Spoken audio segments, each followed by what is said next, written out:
दोस्तों नमस्कार। मैं राजन पांडे अपने YouTube चैनल आयो क्लासेस में आपका स्वागत करता हूं। दोस्तों जैसा कि हम लोग लगातार भूगोल के जो है कक्षा को पढ़ रहे हैं, भूगोल के क्लास को हम लोग लगातार पढ़ रहे हैं, भूगोल को एक इंटरेस्टिंग सब्जेक्ट बना रहे हैं। तो देखिए आपको बेसिक से बताया जा रहा है और हम लोग जो है पिछले जो अध्याय में ये पढ़े हैं कि भारत का जो है द्वीप समूह, जिसमें हम लोगों ने बंगाल की खाड़ी, अरब सागर और अंडमान निकोबार द्वीप समूह को पढ़ा है। ठीक है, तो आज का जो चैप्टर है हम लोगों का वो ये है भारत का समुद्र में विस्तार। समझ गए ना, भारत का समुद्र में विस्तार यानी किसी देश का समुद्र में विस्तार कितना होता है, क्यों किया जाता है और कौन करता है। ठीक है, जरूरत क्यों पड़ी? जरूरत इसलिए पड़ी क्योंकि अगर कोई देश पास पास में है, समुद्र के पास पास में, मान लीजिए भारत और पाकिस्तान है या भारत और श्रीलंका है, तो वो देश कहेगा कि मेरा है और ये देश कहेगा, भारत कहेगा मेरा है। और इस कंडीशन में झगड़ा लड़ाई होने का डर बहुत रहता है। इसीलिए 1982 में एक संस्था है अंक्लोस नामक संस्था ने हर देश की समुद्री सीमा का निर्धारण किया है और हर देश की समुद्री सीमा का निर्धारण करके उसने कहा कि यहीं तक आपकी लिमिट है, आप यहीं तक जा सकते हैं, इसके आगे आप नहीं जा सकते, या इस क्षेत्र में आप ये काम कर सकते हैं, इस क्षेत्र में आपको ये काम करना है और इसके आगे किसी का कोई कब्जा नहीं है। तो ये सब चीजें हमको कहीं ना कहीं जानना है। भूगोल को अगर जानना है तो, या भारत के बारे में जानना है तो हमको कहीं ना कहीं भारत की समुद्र सीमा का विस्तार जानना पड़ेगा। समझ रहे ना? जैसे कि हमारे मन में आता नहीं है कि मान लीजिए समुद्र जैसे हमारा जमीन है, क्या समुद्र भी हमारा है? तो ये सारे क्वेश्चन जो है आज आपके इस वीडियो में दूर होंगे। तो मैं आपको बताता हूं अंक्लोस के बारे में थोड़ा सा। तो यह है अंक्लोस, एक संस्था है अंक्लोस, UNCLOS, अंक्लोस। ठीक, अंक्लोस stands for United nation, अंक्लोस stand for United nation convention, United nation convention law of C, United nation convention law of सी। समझ गए ना? मतलब समुद्र का नियम। संयुक्त राष्ट्र जो है एक संस्था है जिसका नाम है अंक्लोस, संयुक्त राष्ट्र में जितने देश हैं, ठीक, अंक्लोस ने एक नियम बनाया जिसका जो है, जिसको बोलते हैं 1982 में बनाया। उसी नियम के द्वारा जो है हर देश के पास अपनी अपनी समुद्री सीमा का एक निश्चित अधिकार होता है। तो वो हम उस नियम को आज देखते हैं, उस नियम को देख लेंगे तो जो है, तो इसको हम मिटाते हैं अंक्लोस का।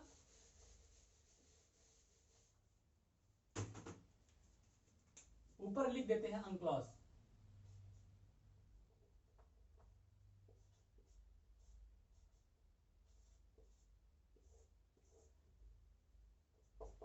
अब जो है हम लोग देखते हैं अंक्लोस ने क्या नियम बनाया किसी देश के लिए। ठीक है, समुद्र में सीमा में विस्तार कितना होना चाहिए उसका, उसने क्या बनाया। तो आइए हम लोग जो है सबसे पहले भारत के निचले हिस्से का या दक्षिण भारतीय हिस्से को जो है बना लेते हैं।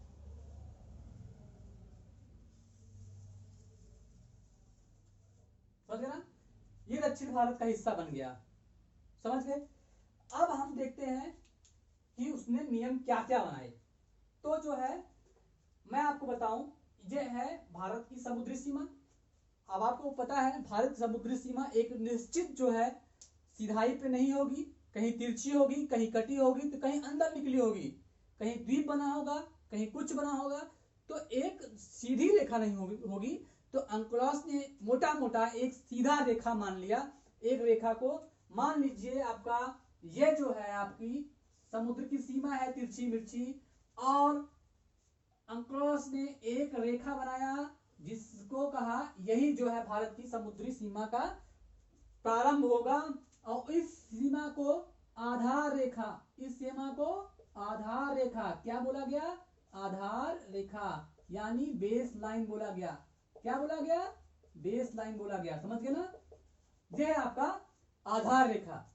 आधार रेखा के बीच में जो जल होता है उस जल को इसने क्या कहा, आंतरिक जल।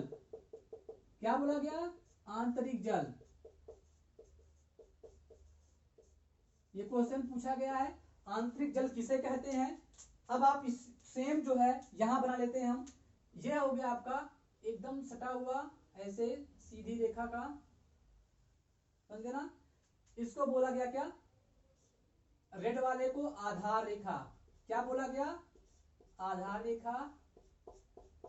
और इसके बीच में जो हरे कलर से जल दिखाया जा रहा है आपको, इसके बीच में जो जल है इस जल को कहा गया है आंतरिक जल। समझ गए ना। अब देखिए आपका जो भी कहानी होगी या जो भी सीमा का निर्धारण होगा वो आधार रेखा से होगा, क्योंकि जब आधार रेखा सीमा का निर्धारण होगा तो आगे भी जो सीमा मिलेंगी या जिसकी सीमाएं बनेंगी वो भी सीधी होंगी।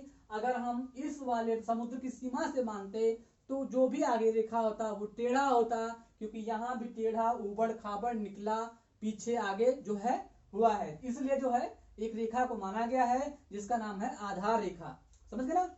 अब हम देखते हैं आधार रेखा से 12 समुद्री मील, कितना, 12 समुद्री मील, 12 नॉटिकल माइल, 12 नॉटिकल माइल। समझ गया।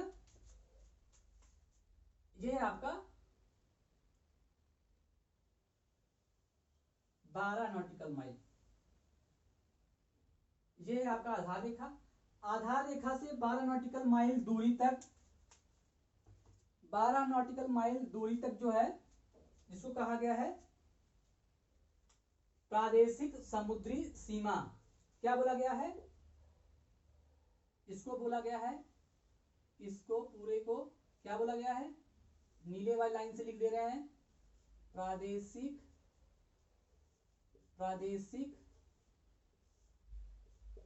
समुद्री सीमा, प्रादेशिक समुद्री सीमा। तो जो प्रादेशिक समुद्री सीमा है वो आपको मैं बता दूं। और उसके बाद आप देखिए, अभी आप ध्यान से पहले इसको देख लीजिए, ठीक।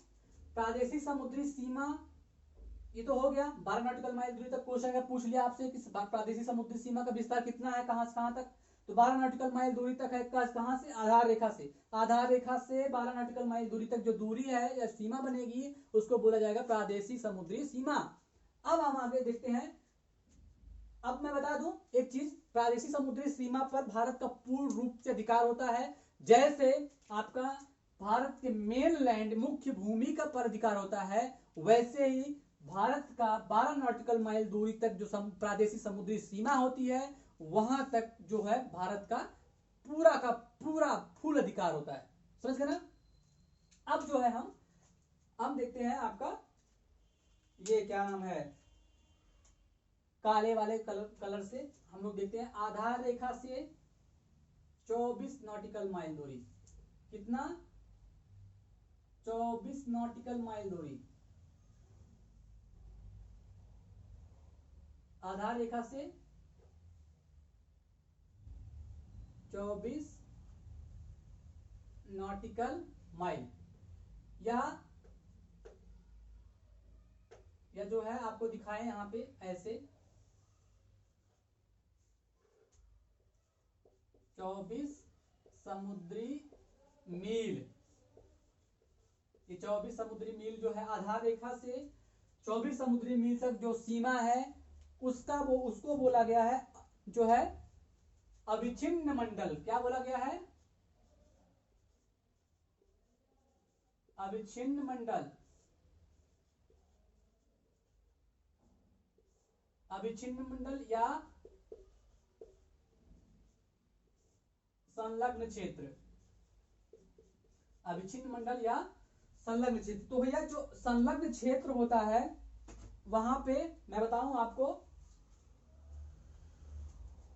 साफ सफाई का अधिकार। समझ गए ना, किसका, साफ सफाई का अधिकार। ये जो अविच्छिन्न मंडल आप देख रहे हैं, अविच्छिन्न मंडल में साफ सफाई का अधिकार,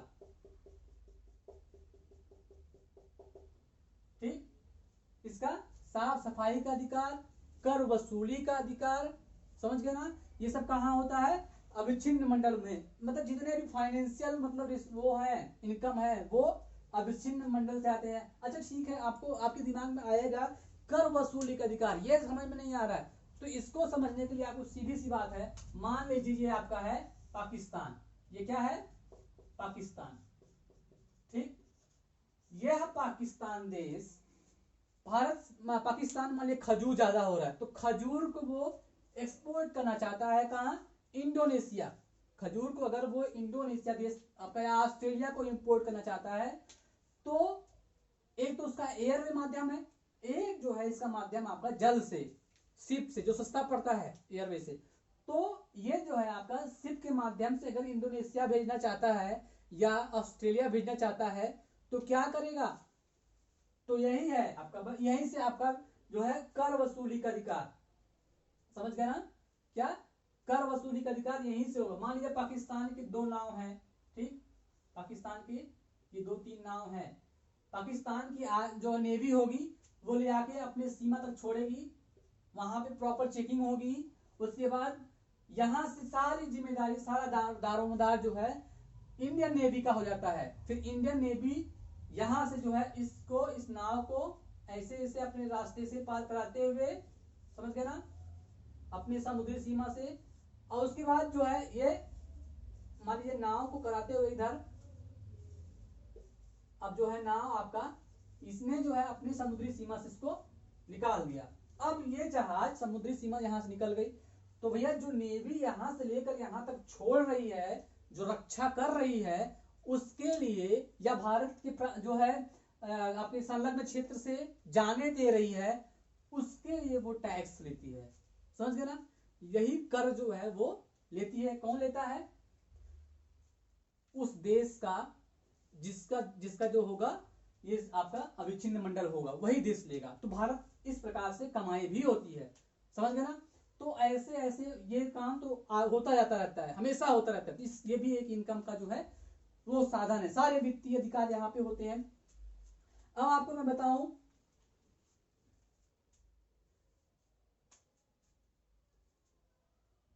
यहां से लेकर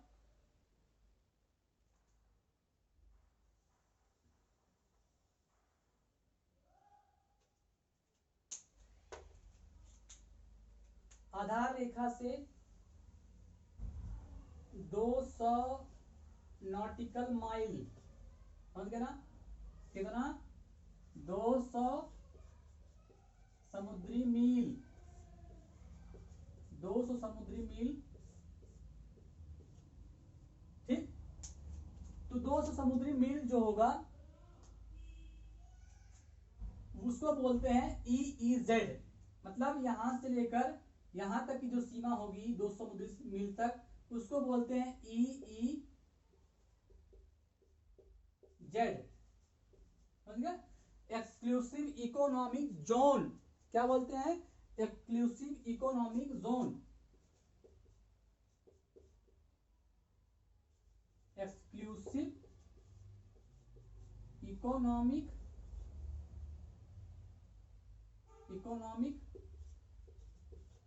जोन, जिसको बोलते हैं आर्थिक अनन्य क्षेत्र, हिंदी में आर्थिक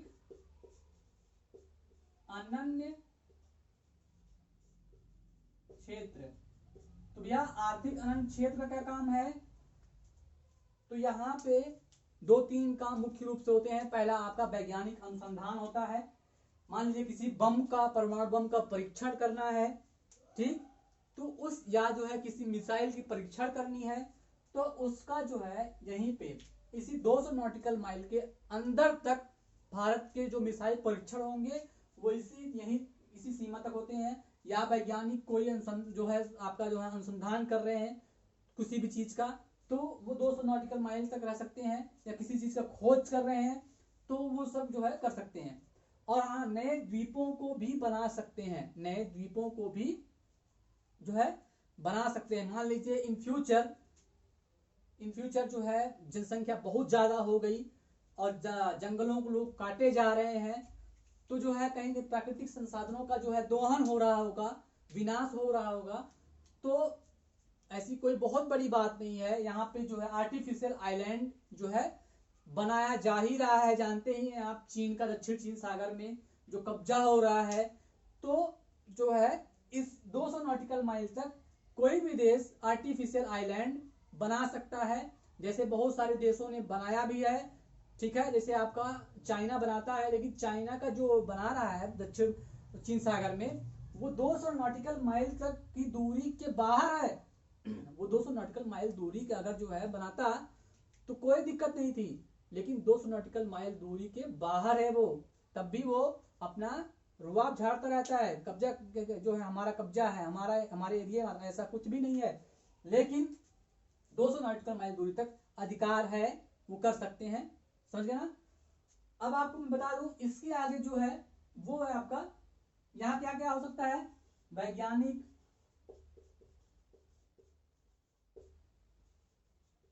अनुसंधान,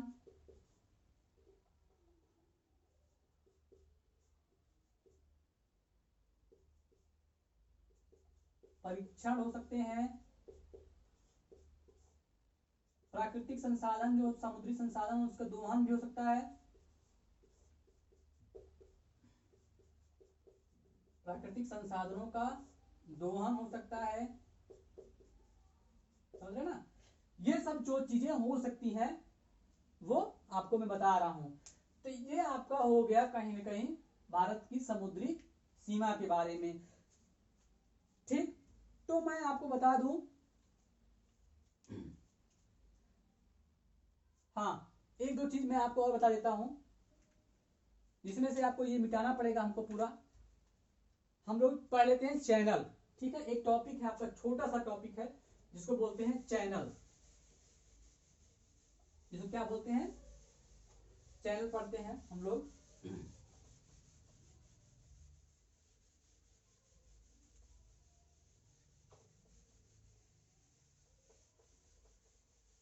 देखिए भारत में मेनली 3 चैनल है।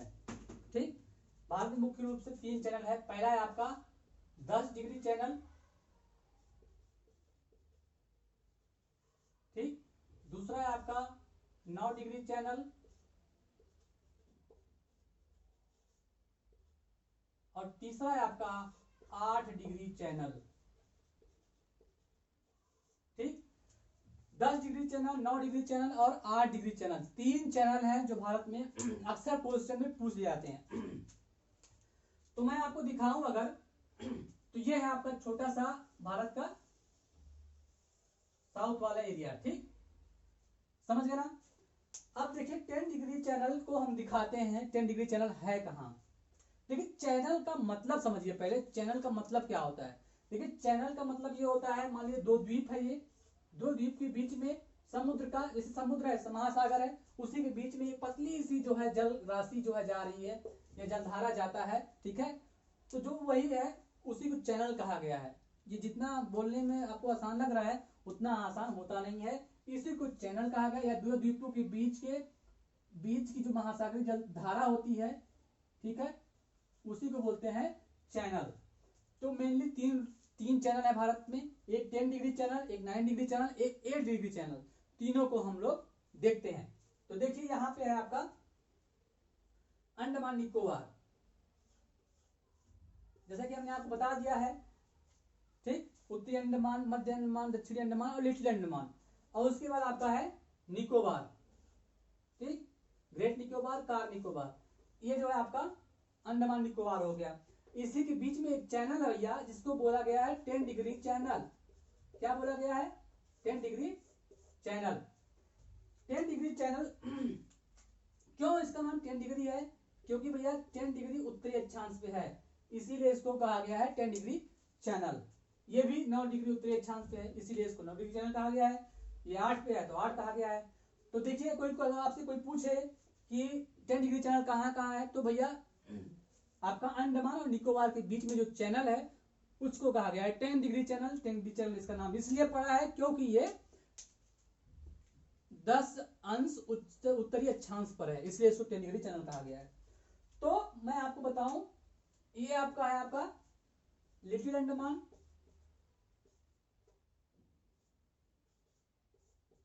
ये आपका है लिटिल अंडमान, और ये आपका है कार निकोबार। देखिए अगर ऑप्शन में आ गया आपका कि लिटिल अंडमान कार निकोबार के बीच में, मध्य अंडमान कार निकोबार के बीच में है, कि उत्तरी अंडमान कार निकोबार के बीच में है, क्या लिटिल अंडमान जो है ग्रेट निकोबार के बीच में है, तो आप अगर ऑप्शन जानते रहेंगे तो लिटिल अंडमान कार निकोबार के बीच में है। ठीक, क्या है 10 डिग्री चैनल है, समझ गए ना। हमने इसके पहले अंडमान निकोबार को अच्छे से पढ़ा है, दूसरे वाला चैप्टर, अगर आप वो वीडियो नहीं देखे हैं तो जाके अभी तुरंत देखिए, आपको अंडमान निकोबार के बारे में सब कुछ क्लियर हो जाएगा, समझ गए ना। तो आइए हम लोग अब देखते हैं 10 डिग्री चैनल के बारे में, ओ सॉरी 8 डिग्री चैनल के बारे में, 8 एंड 9 डिग्री चैनल के बारे में। तो मैं आपको बता दूं जो लक्षद्वीप आइलैंड है, समझ गए ना, जो लक्षद्वीप आइलैंड है यहाँ पे है केरला से लगभग 180-70-80 किलोमीटर दूर। तो लक्षद्वीप जो आइलैंड है ये है आपका लक्षद्वीप। यहाँ एंड्रोथ द्वीप है, एंड्रोथ द्वीप सबसे बड़ा द्वीप है, ठीक है, लक्षद्वीप का। तो ये है आपका लक्षद्वीप ओवरऑल मिला के, और नीचे एक द्वीप है लक्षद्वीप का पार्ट ही जिसको बोला गया अमीनी द्वीप। ठीक, अब उसके नीचे आपका मालदीव, घोड़े की नाल के आकार का, घोड़े की नाल के आकार का एक देश है, सार्क का सदस्य भी है ये मालदीव। तो जो आपका इसको सॉरी इसको मिनिकॉय बोला गया, इसको मिनिकॉय बोला गया। ये आपका हो गया मिनिकॉय, ये हो गया आपका मिनिकॉय, ये हो गया आपका लक्षद्वीप, और ये हो गया आपका मालदीव। ठीक है, इसके ऊपर मत जाइएगा, यहां आप दूसरा चित्र देख रहे हैं तो इस पर जाइए, ध्यान दीजिए। तो आपको मैं बता दूं जो ये लक्षद्वीप है और जो ये मिनिकॉय है इसके बीच में एक चैनल है,